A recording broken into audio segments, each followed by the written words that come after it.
빛을 찾아낸 과학자, 마리 퀴리의 위대한 소득. 안녕하세요. 가치와 에너지를 파는 상인, 돈파상입니다. 여러분, 세상에서 가장 위대한 발견은 어떤 곳에서 탄생할까요? 최첨단 장비가 갖춰진 화려한 연구실일까요?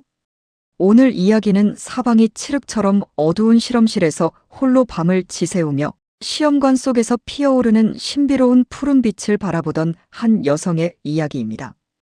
그 빛은 인류의 의학을 바꾸고 과학의 신세계를 연 위대한 발견이자 한편으로는 그녀의 생명을 서서히 앗아간 치명적인 빛이었습니다. 최초의 여성 노벨상 수상자이자 역사상 유일하게 서로 다른 두 개의 과학 분야 물리학, 화학에서 노벨상을 받은 인물. 비가 새는 허름한 창고에서 세상을 바꿀 빛을 찾아내고 우리에게 진정한 부와 에너지의 순환이 무엇인지 몸소 보여준 인물.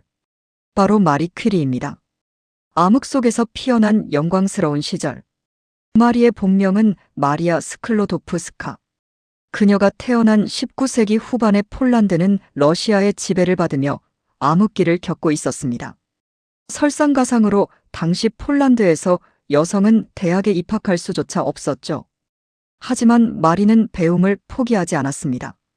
낮에는 가정교사로 일하며 돈을 벌고 밤에는 비밀 지하대학에서 숨죽여 공부했습니다. 그렇게 모은 돈으로 30에 가까운 나이에 마침내 프랑스 파리로 향하는 기차에 몸을 싣습니다. 파리에서의 유학 생활은 지독한 가난의 연속이었습니다. 빵 몇 조각과 차 한 잔으로 하루를 버티고 겨울에는 추위를 이기기 위해 옷을 모두 껴입고 잠들어야 했죠. 그러나 마리는 훗날 이 시절을 이렇게 회상합니다. 오직 공부에만 몰두할 수 있었던 내 생애 가장 영광스러운 시절. 나를 죽이지 못하는 고통은 나를 더 강하게 만든다. 프리드리히 니체. 이 고난의 시기를 마리는 영혼의 동반자이자 천재 과학자인 피에르 퀴리와 함께 극복해 나갑니다. 두 사람은 화려한 결혼식 대신 자전거를 타고 신혼여행을 떠날 만큼 소박했고 과학에 대한 열정만큼은 누구보다 뜨거웠습니다. 1톤의 찌꺼기 속에서 찾아낸 푸른빛. 두 사람이 연구를 시작한 곳은 사실 실험실이라 부르기도 민망한 버려진 해부학 창고였습니다. 여름에는 숨이 막힐 듯 덥고 겨울에는 뼛속까지 시린 그곳에서 부부는 무려 4년이라는 혹독한 시간을 보냅니다. 라듐이라는 미지의 원소를 분리해내기 위해 마리 퀴리는 매일 산처럼 쌓인 1톤의 우라늄 폐광석 피치블렌드를 직접 젓고 끓이는 고된 노동을 시작했습니다. 자기 키만 한 무거운 쇠막대기를 들고 펄펄 끓는 가마솥을 하루 종일 휘저었죠. 그녀의 손은 화상과 굳은 살로 갈라져 피가 났고 지독한 유독가스에 쓰러지기를 반복했습니다. 천재성이란 위대한 인내의 다름 아니다. 아이작 뉴턴. 마리는 천재성에 기댄 것이 아니라 1톤의 찌꺼기를 휘젓는 무서운 인내의 에너지로 무장한 사람이었습니다. 그러던 어느 날 밤이었습니다. 연구를 마치고 집에 돌아갔던 부부는 무언가에 이끌리듯 다시 캄캄한 창고로 돌아옵니다. 문을 여는 순간 부부는 숨을 먹고 맙니다. 사방이 칠흑같이 어두운 창고 안 수많은 시험관 속에서 밤하늘의 별처럼 신비롭고 영롱한 푸른 빛이 뿜어져 나오고 있었던 겁니다. 인류의 의학을 영원히 바꿔놓을 라듐이 세상의 모습을 드러낸 경이로운 순간이었습니다. 이 발견으로 1903년 마리와 피에르는 노벨 물리학상을 수상하며 전 세계의 주목을 받게 됩니다. 위기 앞에 빛난 고결한 인류의 인생의 정점에서 비극은 예고 없이 찾아왔습니다. 남편 피에르가 마차 사고로 허망하게 세상을 떠난 것입니다.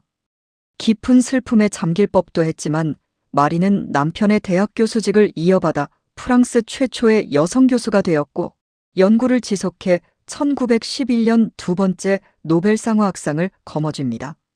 그러나 그녀의 진짜 위대함은 성공 이후에 더욱 빛났습니다. 라듐이 암세포를 파괴한다는 사실이 알려지자 전 세계에서 라듐을 구하려 혈안이 되었습니다. 주변의 모든 사람들은 마리에게 빨리 특허를 내라고 닥달했습니다. 특허만 냈다면 퀴리 부부는 전 세계에서 가장 엄청난 현금을 거머쥔 억만장자가 되었을 것입니다. 하지만 마리 퀴리의 대답은 단호했습니다. 라듐은 원소입니다. 누구의 소유도 될 수 없습니다. 이 빛은 병든 사람들을 치료하는 데 쓰여야 합니다. 그녀는 라듐 추출법을 전 세계에 무료로 공개해버립니다. 돈 대신 인류를 선택한 것입니다.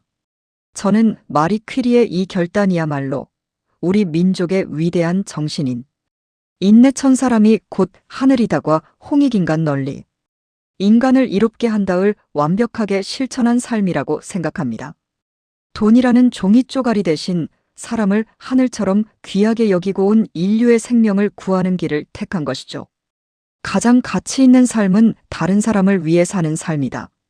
알베르트 아인슈타인. 그녀의 행보는 여기서 멈추지 않았습니다. 제1차 세계대전이 발발하자 마리는 자신의 전 재산과 노벨상 메달까지 내놓으려 했습니다. 그리고 직접 엑스레이 장비를 실은 차량 리틀 퀴리를 몰고 전장을 누비며 수많은 부상병의 목숨을 구했습니다. 평생을 방사능 물질과 함께했던 마리 퀴리는 결국 그로 인한 재생불량성 빈혈로 1934년 눈을 감습니다. 그녀가 평생 연구하며 적어내려간 노트는 100여 년이 지난 지금도 방사선이 뿜어져 나와 방호복을 입고 납 상자에서 꺼내야만 볼 수 있다고 합니다. 그녀의 숭고한 헌신이 노트에 고스란히 박제되어 있는 셈이죠. 진정한 소득, 그리고 돈의 부활. 우리는 마리 퀴리의 삶에서 경제의 본질, 즉 생산, 소비, 소득의 진정한 의미를 깨달을 수 있습니다. 마리 퀴리는 자신의 땀과 피, 그리고 목숨을 깎아 라듐이라는 거대한 에너지를 생산해냈습니다. 그리고 그 에너지를 세상 모든 아픈 이들이 자유롭게 소비할 수 있도록 세상에 흘려보냈습니다. 그렇다면 그녀가 얻은 소득은 무엇이었을까요? 내 주머니에 들어오는 현금이 소득의 전부일까요? 사람이 무엇을 가지고 있느냐가 아니라 그가 누구냐가 그의 가치다. 참된 분은 베풀므로써 부활한다. 헨리 데이비드 소로우. 그렇습니다. 그녀의 소득은 바로 인류의 구원이자 인류 공영이었습니다.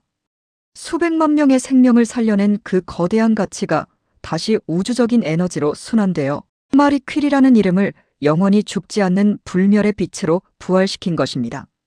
이것이 바로 제가 늘 말씀드리는 에너지로서의 돈, 즉 돈의 부활입니다. 기업과 개인이 무언가를 생산하고 그것이 세상을 이롭게 하는 방향으로 소비될 때 비로소 우리는 단순한 돈벌이를 넘어 인류를 구원하는 진정한 소득을 얻게 됩니다.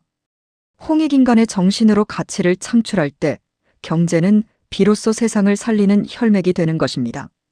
마리 퀴리가 우리에게 남긴 것은 단순히 라듐이라는 원소만이 아닙니다. 편견의 벽을 깨부순 용기, 고난 앞에서도 꺾이지 않은 의지, 그리고 자신이 이룬 성취를 세상과 기꺼이 나눈 고결한 인류애였습니다. 인생에서 가장 아름다운 보상은 타인을 도우려 노력하는 과정에서 결국 자기 자신을 돕게 된다는 점이다. 랄프 waldo 에머슨. 1톤의 찌꺼기 속에서 푸른 빛을 찾아낸 마리 퀴리처럼 우리도 각자의 삶이라는 창고에서 세상을 이롭게 할 나만의 빛을 끓여내고 있는지 모릅니다. 여러분이 오늘 세상에 내어놓을 작은 에너지가 누군가를 이롭게 하고 그것이 돌고 돌아 세상을 밝히는 진정한 소득으로 부활하기를 응원합니다. 지금까지 돈을 파는 상인, 돈파상이었습니다. 감사합니다.